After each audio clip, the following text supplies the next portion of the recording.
结婚5年，我掏空娘家首付买房，工资还贷，当免费保姆，包容全家人忌口，他们却连我这个山西人最爱的一口醋都容不下。筷子被陈志辉拍在桌上。你炒菜为啥非得放醋？你明知道我们都不吃。我盛汤的手一顿，把汤碗重重搁在桌上。桌上一共8个菜，有几个放了醋？就这一个怎么了？大家都不吃，你非要做？因为我爱吃，我是山西人，我顿顿离不开醋。婆婆猛地把碗磕在桌上，拉长了脸，酸气熏天的，闻着就倒胃口。婆婆站起身，直接端起那盘醋溜土豆丝。妈，你干什么？婆婆二话不说，转身走到垃圾桶旁，哗啦，连盘子带菜全进了垃圾桶。我死死盯着垃圾桶，双手在围裙上攥紧。陈娇娇翻出白眼，嫂子，嫁到我们家就得随我们的口味，你弄这些重口味是诚心不让我哥吃好吗？林月心转头看陈志辉，你妈当面把我做的菜倒了，你不管。陈志辉烦躁扯领带，倒了就倒了，还指望我给你捡起来？一家人讲究的是包容，你非要为了一口醋闹事。林月心气急反笑，包容？陈娇娇不吃葱，你胃不好要喝粥，妈血压高只吃淡菜，5年了我全包容了，你们包容我什么了？陈志辉理所当然地夹起一块鱼肉塞进嘴里，用筷子敲碗。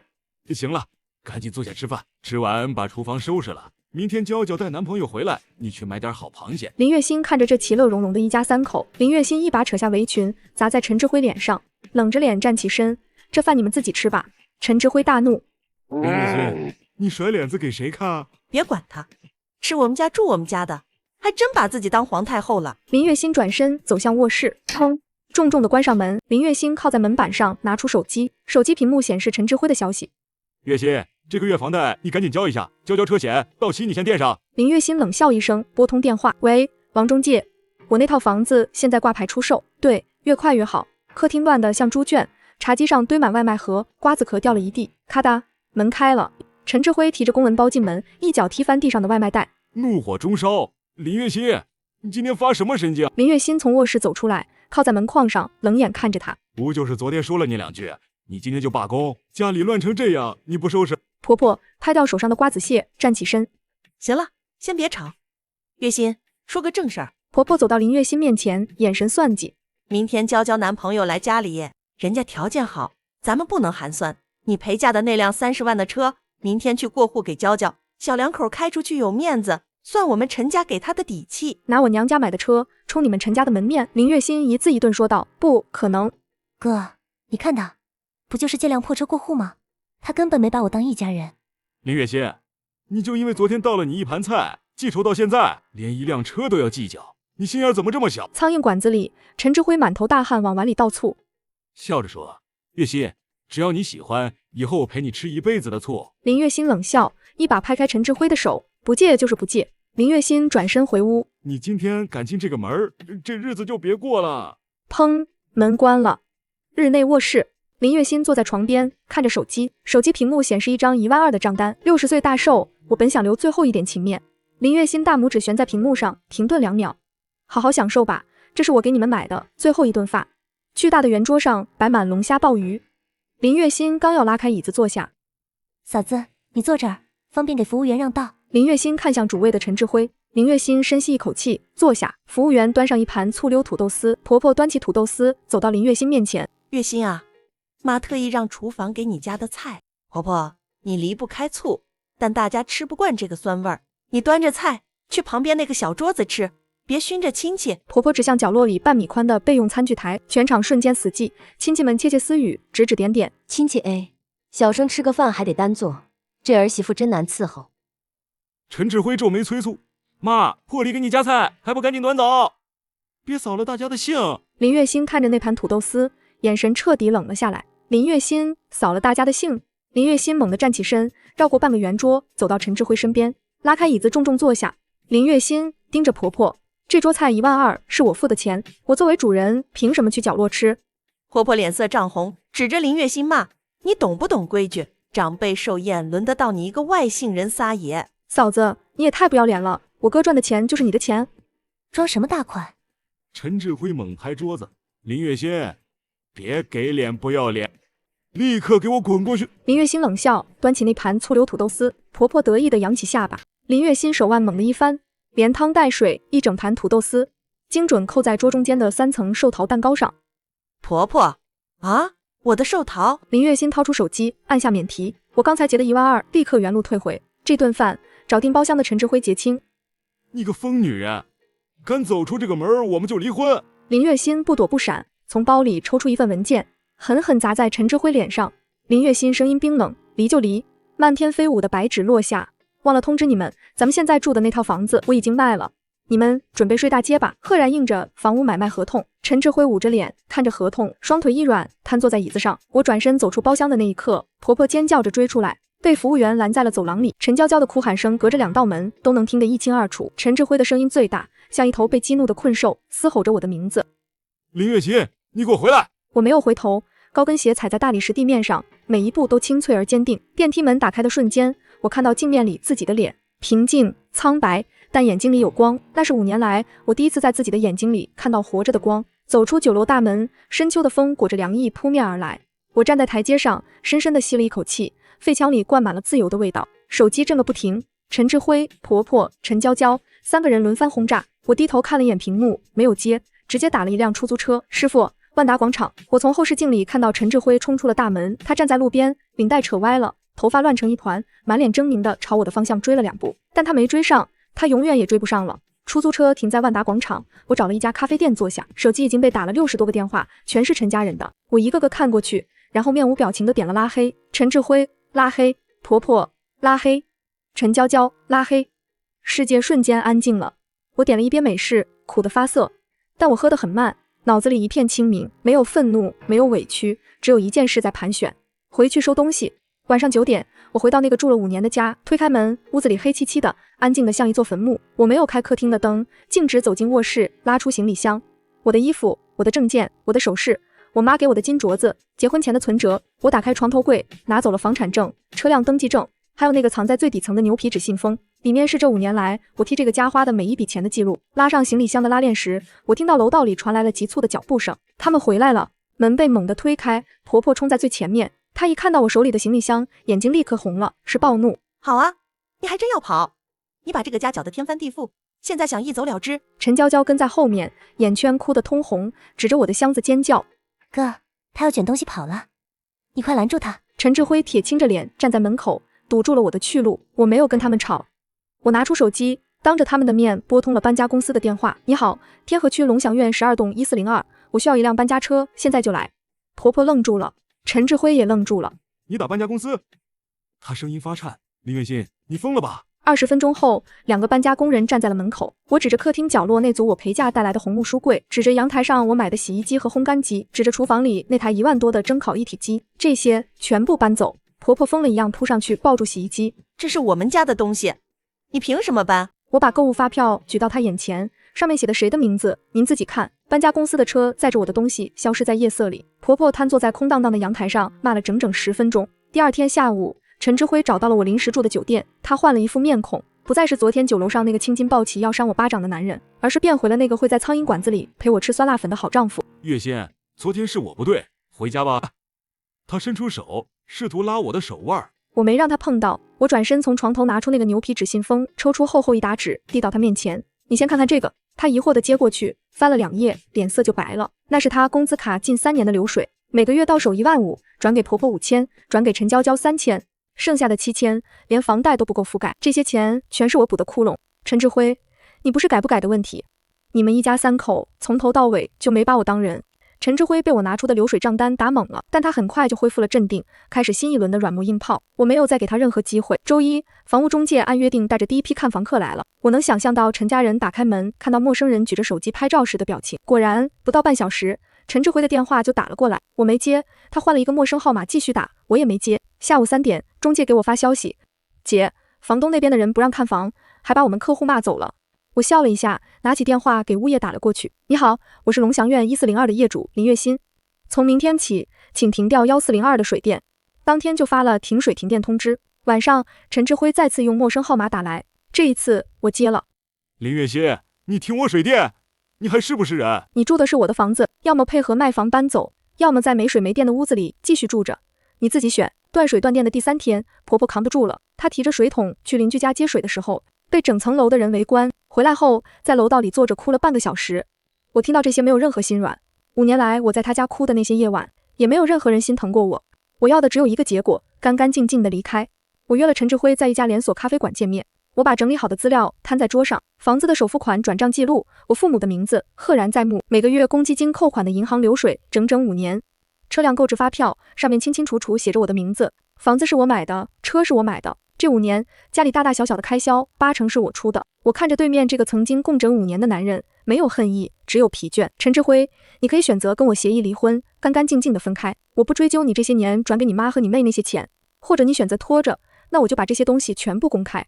他盯着那些纸看了很久，喉结上下滚动了好几次。协议还没签，陈娇娇就又给我上了一课。闺蜜突然给我发了一条消息，附带一张照片，照片里陈娇娇正挽着她那个富二代男朋友的胳膊，而她身后停着的赫然是我那辆白色的陪嫁车。我放下筷子，嘴角抽了一下。这辆车的备用钥匙一直放在我酒店的行李包侧袋里，我没有犹豫，直接打车赶了过去。那辆白色的车安安静静的停在 VIP 车位上，我用备用钥匙打开车门，发动引擎，一脚油门开走了。后视镜里，停车场的保安目瞪口呆地看着我。20分钟后，陈娇娇的电话打了过来。林月心，你疯了吗？我男朋友还在呢，你把车开走了，我怎么回去？你故意让我出丑是不是？你的车？我把车稳稳停进酒店地下车库，熄了火。陈娇娇，你哪只眼睛看到行驶证上写的是你的名字？电话那头传来一个陌生男人的声音，这车不是你的。我挂断了电话，心情前所未有的畅快。陈娇娇在男朋友面前丢了脸，陈志辉怒不可遏，但他这次没有来找我，他去找了我爸妈，可惜他去晚了。在寿宴结束的当天晚上，我就给我妈打了电话，我没有哭，只是用平静到近乎冷淡的语气，房贷是我交的，家务是我做的，他每个月偷偷给他妈和他妹转钱，过年回他家被当免费保姆。我妈在电话那头沉默了很久，然后她说了一句让我眼泪决堤的话：闺女，回来，爸妈这里永远是你的家。当陈志辉提着2箱水果，摆出一副委屈丈夫的姿态，迎接他的是我父亲冰冷的眼神。东西拿走，我爸把水果推回去。离婚的事你跟月心谈，他愿意离，我们全力支持。陈志辉的脸白了又红，红了又白，他最后一张找岳父母施压的牌也打废了。没有了水电，没有了面子，更没有了我这台提款机。陈家的体面终于像一层薄薄的窗户纸，被现实捅得稀巴烂。我通知陈志辉在搬家协议上签字，房子可以卖，但差价得分我一半。我把律师出具的产权说明推到他面前，房产证上只有我一个人的名字，你没有任何份额，但我可以给你们1个月的搬家时间，这是我最后的善意了。他的嘴唇哆嗦了半天，一句话也没说出来。搬家那天我没有去现场，婆婆搬东西的时候哭天喊地，陈娇娇全程黑着脸。他们搬去了城中村的一套老公房，月租1500，没有电梯，6楼。我看着中介发来的搬空后的房子照片，空荡荡的客厅，阳光洒在木地板上，这套房子终于干净了。约定的那天，我和陈志辉在民政局门口碰了面。他瘦了很多，胡子拉碴的，西装皱巴巴的挂在身上。我们没有说话，一前一后走进了大厅。工作人员例行问了一句，双方确认自愿离婚，没有异议？没有。我的声音清脆利落。陈志辉沉默了2秒，哑着嗓子说了3个字：没有。红色的离婚证递到我手上的那一刻，我低头看了看，很薄的一个小本子，轻飘飘的。可5年的婚姻，5年的委屈、隐忍和自我消耗，就这样被浓缩在了这几页纸里，画上了句号。走出民政局，外面阳光刺眼。陈志辉在背后叫了我一声：月心，以前的事儿，对不起。我没有回头，只是微微点了一下头，然后继续朝前走。路边的桂花开了，甜丝丝的香味弥漫在空气中。我掏出手机，给自己点了一份外卖，酸辣粉，多加醋。房子成交那天，中介把尾款转账的截图发到我手机上，我盯着那串数字看了整整3分钟。属于我的那部分钱，安安静静地躺在我的银行卡里。我站在酒店的窗前，看着城市的车水马龙，忽然有一种奇异的感觉，轻，整个人轻的好像要飘起来。这5年，我像一头套着磨盘的驴，房贷、家务、婆婆的脸色、丈夫的冷漠、小姑子的刁难，一层一层压在背上，压得我喘不过气，压得我忘了自己原来的样子。现在磨盘卸了，绳子断了，我站在原地，竟然有一瞬间不知道该往哪走，但很快我就笑了。往哪走都行，因为不管往哪个方向迈步，都是我自己的路。我关掉手机，痛痛快快地洗了个澡，换上干净的衣服，出门找了一家房屋租赁的门店。我要租房子，一个人住，不用大，但采光一定要好，阳光是我这5年最缺的东西。新租的公寓在城南，50多平，一室一厅，朝南的大落地窗，阳光从早上8点一直晒到下午3点，整个屋子都是暖的。我花了一整个周末来布置它。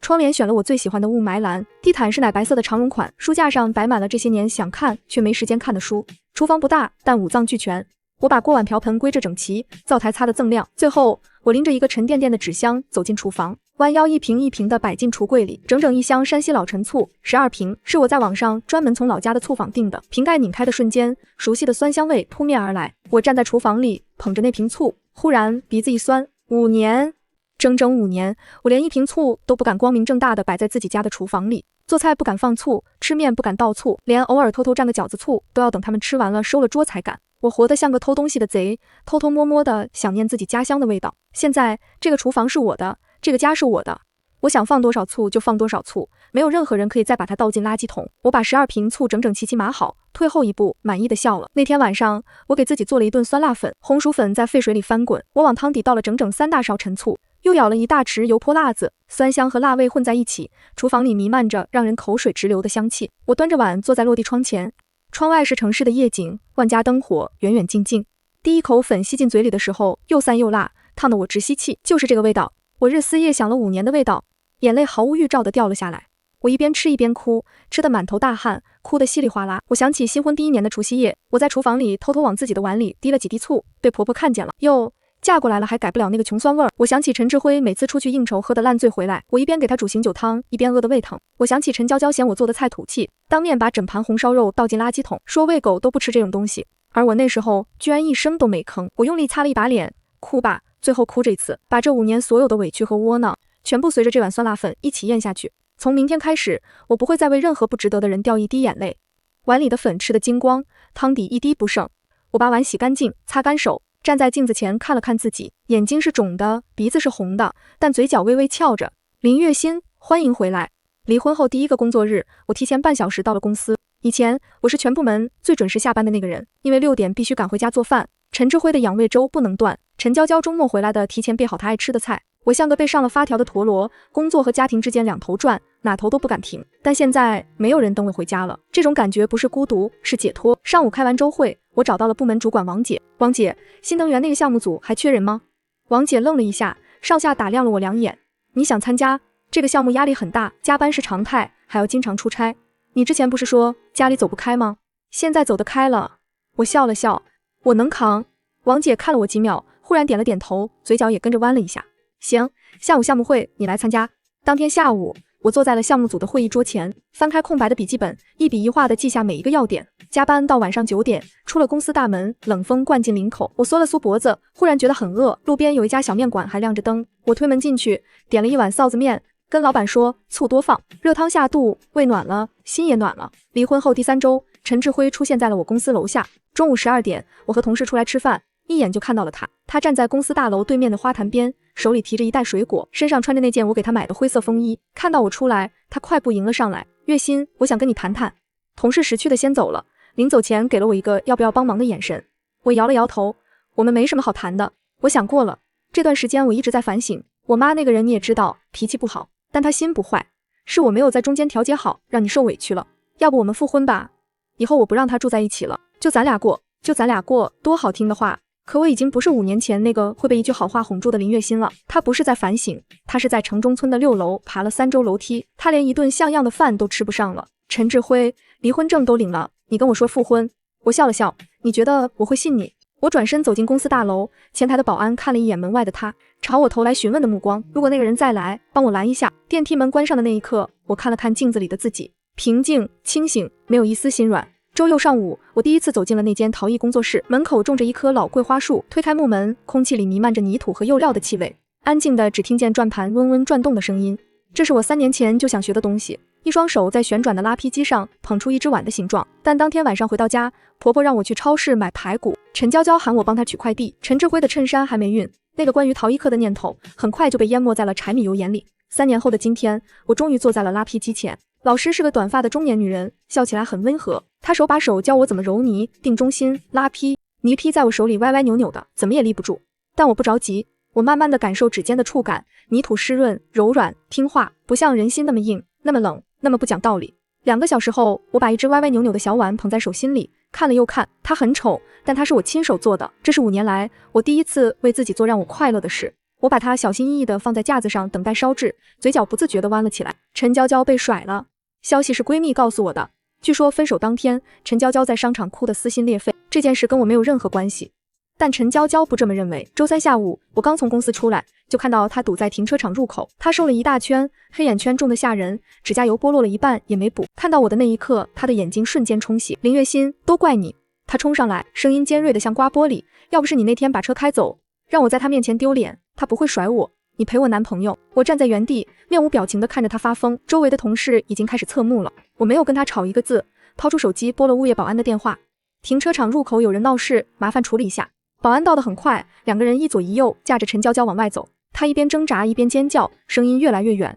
我收起手机，拉开车门，坐进驾驶座，打着火调了一首歌，缓缓驶出停车场。后视镜里什么都没有了。新能源项目进行到第4周，出了一个大问题，合作方突然更换了技术标准，原来的方案全部推翻，项目组上下一片焦头烂额，每个人的脸上都写着2个字：完了。我没慌，而是在陈家待了5年，什么样的烂摊子我没收拾过。那天晚上所有人都走了，我一个人坐在办公室里，把合作方新发过来的技术文件逐条拆解，一直看到凌晨2点。困了就去茶水间接杯黑咖啡，饿了就啃桌上的苏打饼干，眼睛酸了就站起来看看窗外的夜色。凌晨3点17分，我找到了突破口，新旧标准之间有一个重叠区间。第2天项目会上，我把修改方案投在了大屏幕上，会议室安静了整整10秒钟，然后王姐带头鼓了掌。散会后，她把我叫到办公室，给我倒了一杯茶。月薪，这个季度的优秀员工评选，我推荐你。我端着茶杯，心里暖洋洋的。原来被看见的感觉是这样的，不是因为我给谁熬了粥，给谁洗了衣服，而是因为我本身的价值。优秀员工奖金到账那天，我做了一个决定，去大西北，一个人。闺蜜吓了一跳，你疯了？一个女孩子单独去那么远的地方？我笑着说，我连陈家都扛过来了，还怕几座山？请了5天年假，加上周末，凑了整整9天。我在网上租了一辆越野车，一个人从兰州出发，沿着河西走廊一路向西。第1天开了400多公里，到达张掖的时候，太阳正在落山，丹霞地貌在夕阳下烧成了一片赤红色，像是天地间打翻了一盘颜料。我把车停在路边，下车站在戈壁滩上，风大的几乎站不稳。我张开双臂，闭上眼睛，过去5年积攒的那些灰暗、压抑、窒息的东西，被这粗粝的西北风一层一层地吹走了。我站在那里，笑着笑着，眼泪又流了下来。是一个人终于从很深很深的水底浮上来，吸到第一口新鲜空气时，那种劫后余生的狂喜。旅途的第4天，我在敦煌的一家青年旅社遇到了一群人。晚上大家围坐在院子里吃烧烤，50岁的阿姨给我递了一瓶啤酒，问：小姑娘，你一个人来的？一个人，好样的。她碰了碰我的瓶子，笑得眼角的皱纹都舒展开了。我也是一个人，离婚20年了，走了30多个国家，比跟那个男人窝在家里过日子精彩多了。我愣了一下，然后也笑了起来。那个骑行的程序员说，人这辈子最大的错误就是把全部筹码压在一段关系上。房车夫妻说，他们卖掉房子的时候，全家人都骂他们疯了，但开出去的第1天就知道，自由比任何东西都值钱。退休的美术老师什么都没说，只是安静地画着眼前的星空。我抬起头，敦煌的夜空没有一丝光污染，银河横亘在头顶，繁星密密麻麻，亮得不真实。我忽然明白了一件事，人生的活法不只有一种模板，不是非要结婚生子，不是非要围着一个家庭转到死。那些年我以为离开婚姻就会坠入深渊，可真正走出来才发现，深渊从来不在外面，深渊是我自己画的牢。而现在我已经走出来了。旅途的第4天，我在敦煌的一家青年旅社遇到了一群人，有辞职骑行去拉萨的程序员，有带着画板写生的退休美术老师，有独自环游中国的50岁阿姨，还有一对卖了房子开房车旅行的中年夫妻。晚上大家围坐在院子里吃烧烤，50岁的阿姨给我递了一瓶啤酒，问：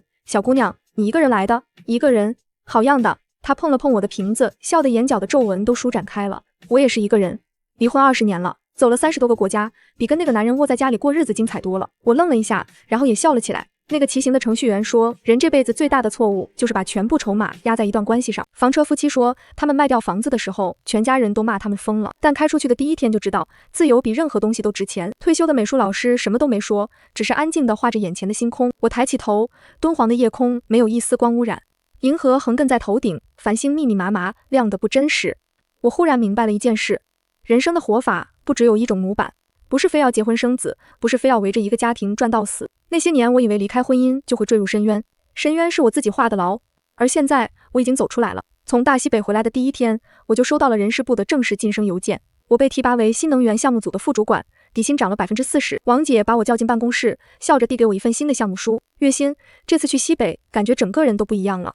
以前你眼里总有种疲惫感，现在全是不服输的劲头。好好干，这个项目拿下来，年底的奖金够你换辆好车。谢谢王姐，我不会让您失望的。下班后，我没有像往常一样直接回家，而是去了市中心最高档的商场。这套抗老精华和面霜帮我包起来，我拎着它走出商场，晚风吹在脸上。这套护肤品花了我将近半个月的工资，但我连眼睛都没眨一下。回到家，我拆开包装，把它们整整齐齐地摆在梳妆台上，看着镜子里那个眼神明亮的女人，我忽然很期待明天的到来。周三下午，一个陌生的号码打到了我的手机上，我刚开完会，随手接起。你好，哪位？电话那头传来陈志辉沙哑又焦急的声音。月心，是我，你先别挂电话，算我求你。我妈今天早上突发脑梗住院了，现在急需交3万块钱的手术押金，我手里实在没这么多现金，交也拿不出钱，你能不能先借我一点？我保证发了工资就还你。我停下脚步，站在走廊的落地窗前，看着楼下车水马龙。陈志辉，你是不是找错人了？第一，我们已经离婚了，你妈生病与我无关。第二，你每个月给你妈转5000，给你妹转3000，怎么会连3万块都拿不出？月薪，人命关天啊，你不能这么绝情。绝情？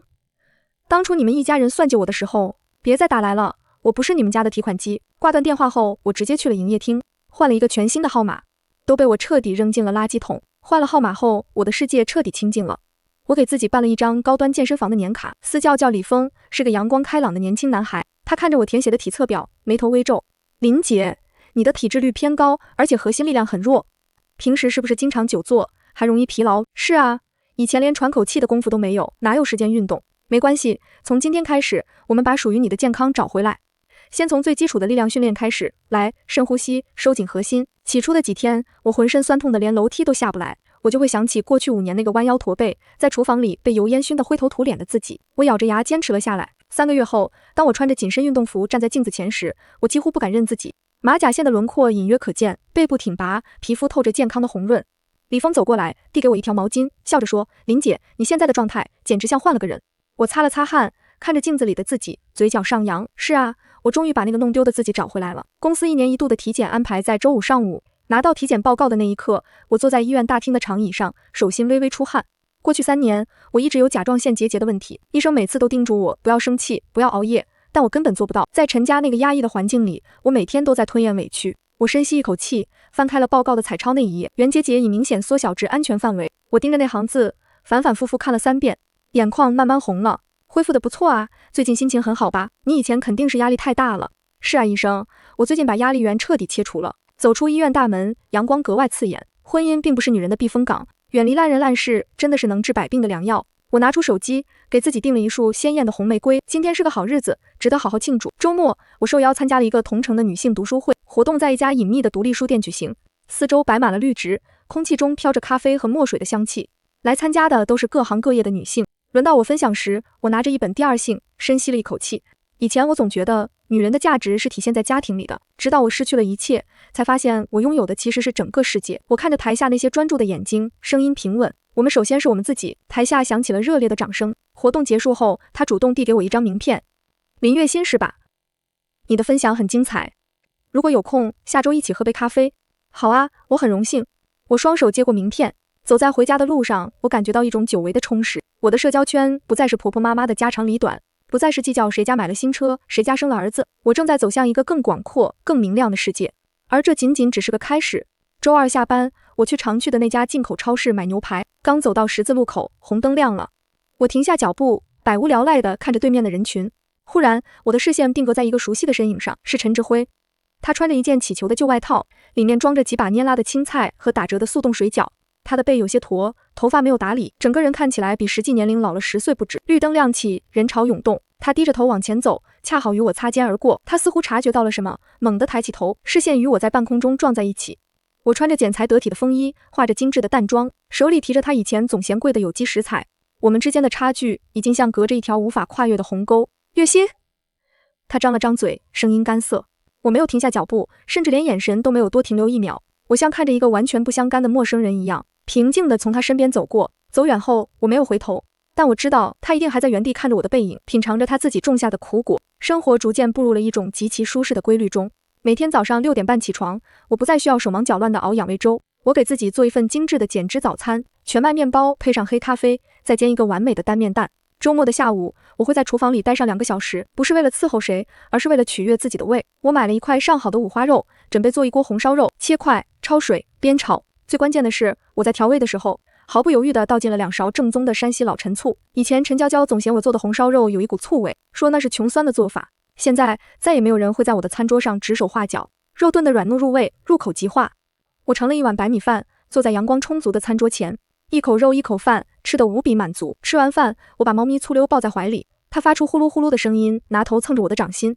我看着窗外湛蓝的天空，觉得现在的日子真是一口都不想分给别人。公司新调来了一位技术总监，叫周明宇，他35岁，单身，履历光鲜，人也长得温文尔雅。在最近的几个项目里，我们合作得很默契。周五下班前，他走到我的工位旁，轻轻敲了敲桌面。月薪，这周末有个很不错的艺术展，有兴趣一起去看看吗？办公室里的同事纷纷投来八卦的目光。我停下手里的工作，抬头看着他，坦然地笑了笑。谢谢周总监的邀请，不过我这周末已经安排了陶艺课。周明宇是个聪明人，立刻明白了我的意思。等他走后，旁边的实习生小声问我：月薪姐，周总监条件那么好，你为什么不考虑一下啊？我看着电脑屏幕上的项目进度条，因为我好不容易才从泥沼里爬出来，好不容易才建起属于自己的城堡。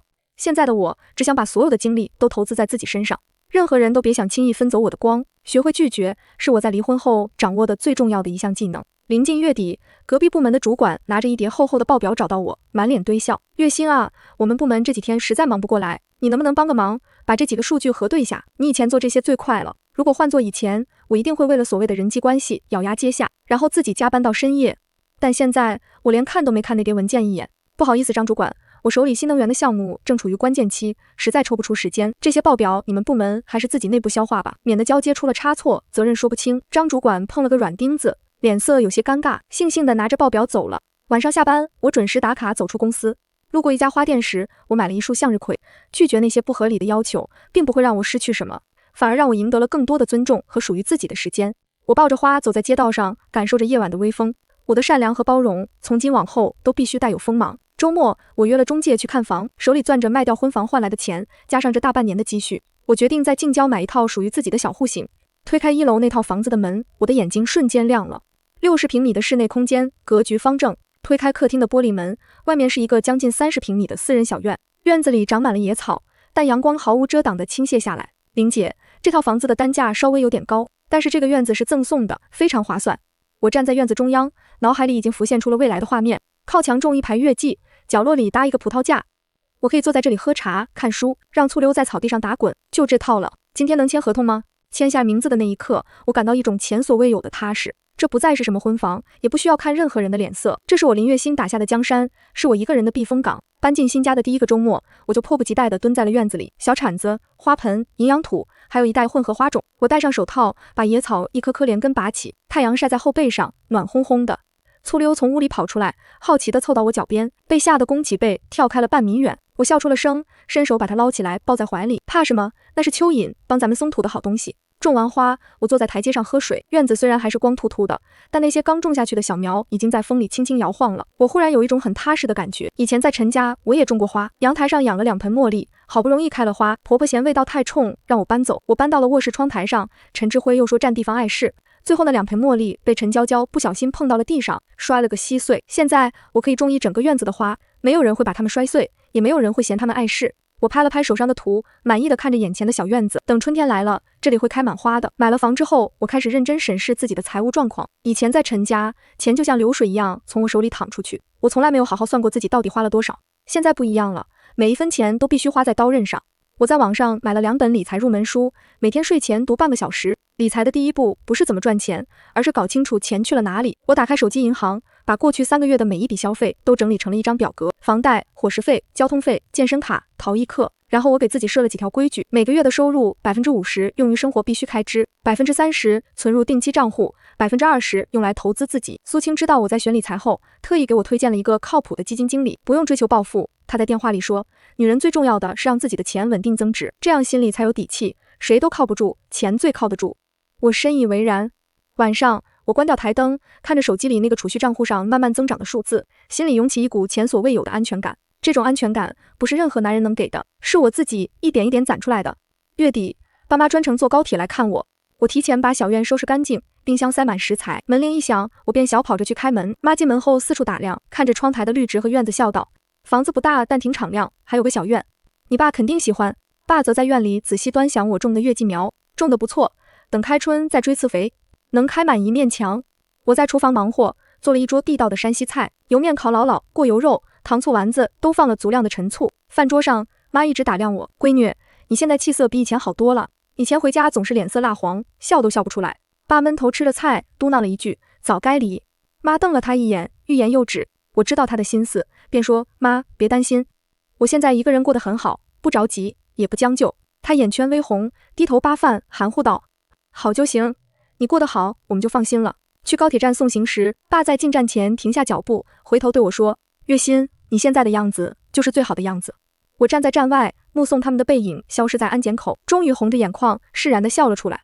养猫这件事其实是一个意外。那天下班回家，我在小区门口听到了一阵微弱的叫声，循着声音找过去，在灌木丛底下看到了一只浑身脏兮兮的橘色小奶猫，它蜷缩在枯叶堆里，瘦得皮包骨。我蹲下来看了它一会儿，伸出手，它犹豫了几秒，然后歪歪扭扭地走过来，用毛茸茸的小脑袋拱了拱我的手心。就是这下，我的心彻底化了。我把它带回了家，洗了澡，喂了稀释的羊奶，带去宠物医院做了全面检查。想好叫什么了吗？医生一边给它打疫苗，一边问我。我看着它那一身橘色的毛，忽然想到了那盘被婆婆倒进垃圾桶的醋溜土豆丝，它叫醋溜。医生愣了一下，然后笑出了声。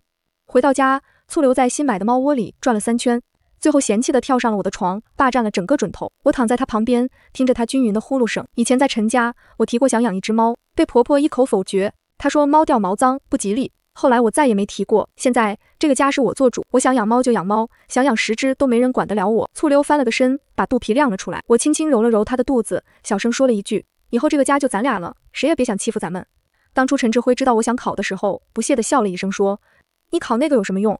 还不如把精力放在家里。”我信了，然后就把报名费退了。现在我再也不需要任何人的许可。客厅的茶几上堆满了笔记和彩色标签，醋溜经常跳上去趴在我的书上，被我拎起来放到旁边，不到3秒钟又跳回来。有时候困得趴在桌上就睡着了，醒来发现脸上印了一页密密麻麻的笔记痕迹。考试那天，我提前1个小时到了考场，走出考场的时候，我心里有80%的把握。1个月后，成绩出来了，盯着屏幕上那个大大的合格2字，深呼了一口气，没有尖叫，没有跳起来，只是安安静静的笑了。我把成绩截图发给了苏青，他秒回了一串感叹号，然后说：“今晚我请你吃大餐，必须庆祝。”晚上聚餐的时候，苏青举起酒杯看着我：“林月心，你知道你最厉害的地方在哪儿吗？不是考了这张证书，而是你终于开始为自己而活了。”我跟他碰了一下杯，一口干了。周末的午后，阳光晒得人懒洋洋的，他忽然放下杯子，看着我的眼睛，问了一个问题：“月心，你现在还恨他们吗？”陈志辉，还有他妈和他妹。陈志辉，还有他妈和他妹。陈志辉，还有他妈和他妹。我愣了一下，低头看着杯子里的拉花，认真想了几秒钟。不恨了。他有些意外地挑了挑眉。真的？那老太太当着亲戚面让你端着碗去角落吃饭，你都不恨？我笑着摇了摇头。以前恨过，恨得咬牙切齿，半夜睡不着觉，反复回想那些画面。但现在回头看，恨一个人是最消耗自己的事。你把他们放在心里恨，他们就还在占用你的人生。我现在的生活里已经没有他们的位置了。我的时间用来工作、健身、养猫、种花，每1分钟都花在让自己变好的事情上。他们算什么？他们不配出现在我的情绪里。闺蜜盯着我看了好一会儿，然后重重地叹了一口气。林月心，你现在这个状态是真的脱胎换骨了。以前你在陈家的时候，见你一次心疼一次，整个人像被抽干了精气神。你看看你现在，眼睛都在发光。我被他说的有些不好意思，低头搅了搅咖啡。也不是什么脱胎换骨，就是想明白了一件事。什么事？这辈子最不能亏待的人是自己。30岁生日那天，我给自己办了一场派对，没有在酒店，也没有在餐厅，就在我的小院子里。月季已经开了第1茬花，红的粉的挤满了围墙根，葡萄藤也爬上了架子，嫩绿的叶片在风里沙沙作响。我在院子里支了一张长桌，铺上格子桌布，摆满了自己做的菜，有红烧肉、酸辣粉、凉拌菜，每一道都放了足量的醋。桌子中间是一个小小的奶油蛋糕，上面插着一根细细的蜡烛。来的都是这1年里真正走进我生命的人。苏青端着酒杯环顾了一圈，感慨地说：“月心，你这个小院子布置得太舒服了。”陶一班的老师指着桌上那只歪歪扭扭的陶碗，笑着问：“这只碗是你第1堂课做的那个吧？”“对，我特意留着的。”我哈哈笑了起来。虽然丑，但它是我新生活的第1件作品。吹蜡烛的时候，大家让我许愿，我闭上眼睛，双手合十。院子里很安静，只有风吹过葡萄叶的声音和醋溜在脚边打呼噜的声音。我许了一个愿，我只希望从今以后的每1年，我都能像今天这样被自己喜欢的人围绕，做自己喜欢的事，过自己说了算的人生。睁开眼，一口气吹灭了蜡烛。派对结束后，大家陆续离开了。我收拾完桌子，洗干净碗碟，关上院门。夜风带着月季的花香飘进来，凉丝丝的。醋溜趴在摇椅上，尾巴懒洋洋地晃了2下。我把自己也窝进摇椅里，抱着它，仰头看着天上的月亮。以前我想象中的30岁是2个孩子的妈妈，在婆家和娘家之间疲于奔命，皱纹爬上眼角，腰围一年比一年粗，再也穿不上婚前那条裙子。我一个人住在带院子的小房子里，有一份蒸蒸日上的事业，有一群志同道合的朋友。我的皮肤因为健身和规律作息而紧致有光泽，我的衣柜里挂着各种颜色的漂亮裙子，我随时可以来一场说走就走的旅行，比我想象中的30岁好了太多。手机亮了一下，是苏青发来的消息，今天的派对太棒了，明年生日我来给你张罗一个更大的。我笑着回了一个拥抱的表情，然后我打开备忘录，在今天的日期下面写了一句话：30岁，不依附，不将就，不回头，余生的每一天只取悦自己。我把手机放下，闭上了眼睛，摇椅轻轻晃着，这一刻万籁俱寂，岁月静好，这一切静好都是我自己挣来的。离婚后的第一个冬天来得特别早，院子里的月季叶上结了一层薄薄的霜，但屋里是暖的。我穿着毛绒睡衣，踩着棉拖鞋，是一锅最普通的小米南瓜粥，给我自己喝的。我从橱柜里拿下那瓶陈醋，往碗里滴了几滴。小米粥配陈醋是我从小在老家养成的习惯，妈妈每天早上都是这么给我喝的。嫁到陈家后，我试过一次，婆婆嫌味道酸，说了一句谁家粥里放醋，穷讲究。从那以后我就再也没放过。现在我把醋瓶子放回橱柜，端着碗坐到了餐桌前，第一口粥下肚，温热的带着一丝醋酸的暖流顺着食道滑下去，胃和心同时被熨贴了。醋溜跳上桌子，好奇的凑过来闻了闻懒边，被酸味呛了一下，打了个喷嚏，一脸嫌弃的跳走了。我被他逗得笑了出来。窗外的阳光穿过玻璃照进来，铺在木质餐桌上，铺在我的手背上。我一口一口的喝完粥，心里暖得像揣了一团棉花。日子就该是这样过的，不慌不忙，不委屈自己。一碗粥，几滴醋，一只猫，一束光，简单，但每一样都是我自己选的。那篇文章是我在一个失眠的夜晚写的，起因是读书会群里一个妹子分享了她的经历。她结婚3年，丈夫出轨，婆婆却向着儿子劝她大度。她在群里问，是不是所有的婚姻都是这样的？这句话猛地揪痛了我，让我想起了自己，想起了那盘被倒进垃圾桶的土豆丝，寿宴上被赶去角落吃饭的耻辱，以及那些独自吞咽的委屈。我打开备忘录，把心里话一句句敲了出来。我曾以为努力付出就会被看见，后来才明白，有些人的眼睛天生不会往你身上看。我用5年学会了一件事，可以爱一个家，但千万别弄丢自己。离开不是失败，是放过自己。凌晨2点，我将文章匿名发到了女性论坛。次日醒来，帖子已经炸了，200多条回复中，很多人说像在看自己的故事。有人留言，谢谢你让我知道我不是一个人，原来被困住的从来不止我一个。周一早会刚结束，王姐就把我叫进了办公室，她笑着递给我一份红头文件。月薪，下周去趟杭州分公司交流学习，这是个好机会，能接触到核心技术，你准备一下。我毫不犹豫地接过来，没问题王姐，我保证把他们的新技术摸透带回来。要是放在1年前，我肯定会因为陈志辉的胃病没人照顾，婆婆没人做饭而婉拒，但现在我只觉得浑身充满了干劲。到了杭州分公司，我像一块海绵一样疯狂吸收新知识，白天跟着技术团队下车间，晚上回到酒店整理数据。带教的工程师老李看着我密密麻麻的笔记，忍不住竖起大拇指，林主管，你这拼劲儿比我们刚毕业的大学生还足啊。我合上笔记本，笑着回答，理工过奖了，我只是不想浪费任何一个能让自己变好的机会。走在杭州夜色温柔的街头，我深吸了一口带着桂花香的空气，这种全心全意为自己拼搏的感觉真让人上瘾。半个月后，我带着厚厚的学习笔记回到公司，在部门的季度总结大会上，我将杭州分公司的新能源管理模型做了一次完美的复盘，并结合我们目前的痛点提出了优化方案。讲完最后一页幻灯片，会议室里响起了热烈的掌声，大老板赞赏的点点头。小林这次去杭州收获很大啊，这个方案非常落地。1周后，人事部的任命邮件发到了全员邮箱，我正式被提拔为项目部经理，拥有了独立的办公室。翻工位那天，苏青特意订了一个大花篮送到我办公室，她靠在门框上调侃我，林经理新官上任，今晚是不是得宰你一顿大餐？我一边整理桌上的文件，一边笑出声，想吃什么随便挑，今晚我买单。坐在宽敞明亮的独立办公室里，我转过真皮座椅，看着窗外的城市天际线，我终于靠着自己的双手，一步一步爬上了属于我的位置。谁说女人离了婚就只能走下坡路？我偏要活出个满堂彩。拿到晋升奖金的第一件事，我给爸妈报了一个海南的7天豪华纯玩团。我妈在电话里又惊又喜，却还是习惯性的心疼钱。哎呀，去那么远干嘛？太费钱了。你一个人在外面花销大，钱得攒着。我靠在沙发上，笑着安抚她。妈，您跟爸辛苦大半辈子，也该去看看海了。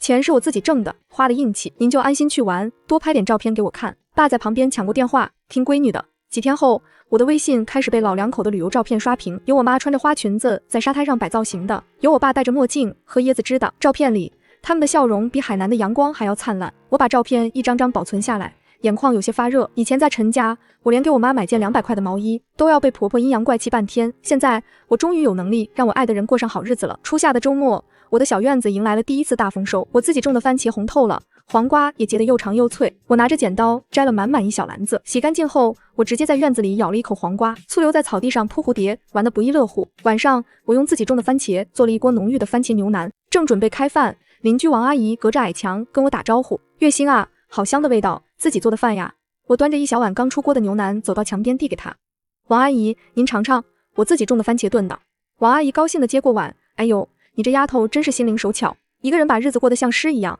以后谁娶了你，真是有福气。”我笑了笑，没有接话。回到餐桌前，我看着满桌的饭菜，心里默默回答：我不需要谁来娶我才有福气，我自己本身就是最大的福气。周六晚上，我一个人去看了最新上映的悬疑电影，然后拐进了一家热闹的火锅店。一个人吗？给您拿个陪吃公仔吧。服务员热情地提议。我笑着摆摆手：不用了，我一个人吃挺好的。我点了一个辣锅，叫了满满一桌肥牛和毛肚，调料碗里陈醋、蒜泥、香菜堆得冒尖，正吃得津津有味。隔壁桌的几个年轻女孩小声议论起来：你看那边那个姐姐，一个人吃火锅，好孤独啊。我听到了，但我连头都没抬，只是夹起一片烫得刚刚好的毛肚送进嘴里。他们不懂，一个人吃火锅，不用顾及别人能不能吃辣，不用在乎别人喜不喜欢吃内脏，想涮多久涮多久。这种不用迁就任何人的自由是最高级的享受。吃饱喝足，我散步回家。我看着自己在路灯下被拉长的影子，觉得它挺拔又好看。孤独？不，我只是在享受我人生的顶级狂欢。苏青给我发来一个论坛链接，标题很惊悚：扒一扒我那个卷走家里所有钱的恶毒前嫂子。我点开一看，发帖人毫无疑问是陈娇娇。他在帖子里颠倒黑白，说我转移共同财产，把他们一家赶出房子，还断水断电，害得他妈妈生病住院，字里行间全是一个受害者的控诉。苏青发来语音：这女的疯了吧？要不要我帮你发律师函告她诽谤？我平静的回复：不用管她，让她跳。果然，不到半天，评论区的风向就变了。有眼尖的网友扒出了陈娇娇以前炫富的帖子，还有人查到了那套房子的产权信息。楼主别装可怜了，房子全款是你前嫂子娘家出的，你哥就是个软饭男，自己没本事还想占人家便宜，活该被扫地出门。看着底下清一色的群嘲，我关掉了网页。陈娇娇一家软饭硬吃的丑态彻底暴露，我连一根手指头都没动，他们就已经一败涂地。看完陈娇娇的闹剧，我做了一个决定，彻底清理社交圈。我打开微信通讯录，开始逐一排查那些陈家的亲戚曾附和婆婆嘲讽我的长辈，我一个不留，全部拉黑删除。几百人的列表，最后只剩下了不到100人。看着清爽的通讯录，我长长的舒了一口气。周末，我邀请了陶艺班的老师和读书会的几个姐妹来家里喝下午茶。月心，你这儿的磁场太好了，跟你们待在一起，感觉整个人都充满了能量。我笑着给他续了一杯茶，因为我们都是只专注自己的人呀。是啊，圈子虽小，但干净纯粹。周三的下午，我约了一位资深的保险经纪人喝咖啡。林小姐，您现在单身且收入稳定，这份重疾险和养老金组合最适合您。经纪人把厚厚的方案推到我面前，我仔细看了一遍条款，果断在2份合同上签了字。刷卡付完保费的那一刻，我心里的一块大石头彻底落了地。以前在陈家，我总幻想着陈志辉能成为我下半辈子的依靠。生病的时候他拿不出钱，受委屈的时候他只会让我忍。现在我明白了，真正的安全感从来不是别人给的，而是自己卡里的余额和手里握着的保障。走出咖啡馆，我看着湛蓝的天空，因为我已经为自己筑起了一道坚不可摧的堡垒。这道堡垒的名字叫做底气。今年的除夕夜，我没有像陀螺一样在油烟滚滚的厨房里忙碌，我回了老家。客厅里开着暖气，电视里放着热热闹闹的春晚。我妈端出一大盘热气腾腾的白菜猪肉饺子，我爸乐呵呵的给我倒了一小杯红酒，来，闺女，尝尝你妈包的饺子。爸举起酒杯，我夹起一个饺子，在面前那碟倒满了山西老陈醋的蘸料里滚了一圈，好吃。我竖起大拇指，妈的手艺还是这么绝。我用力的点了点头，眼泪却在眼眶里打转。过去5年的除夕，我都是在陈家的冷眼和嫌弃中度过的，连一碟醋都不敢光明正大的放。而现在，我坐在最爱我的人身边，可以肆无忌惮地吃我最爱的味道，自由和被爱的感觉真好。大年初5，我回到了自己的小家，推开院门，初春的阳光毫无保留地倾泻在小院里，泥土里已经冒出了点点绿意。我泡了一壶红茶，在摇椅上坐下，醋溜迈着优雅的猫步走过来，熟练地跳进我怀里，寻了个舒服的姿势打起呼噜。我轻轻抚摸着他的背，看着远处天边的一抹云彩，回首这跌宕起伏的1年，从那个在寿宴上掀翻蛋糕的绝望主妇，到如今坐在自己院子里喝茶的项目经理陈志辉、婆婆陈娇娇，那些曾经让我痛不欲生的人，如今连在我记忆里掀起一丝波澜的资格都没有了。我端起茶杯抿了一口，嘴角扬起一个发自内心的微笑。我终于明白，女人这一生不需要成为谁的附属品，更不需要为了迎合别人而委屈自己，不需攀附，不需妥协，我本身就是这世间最美的风景。爱自己才是我终身浪漫的开始。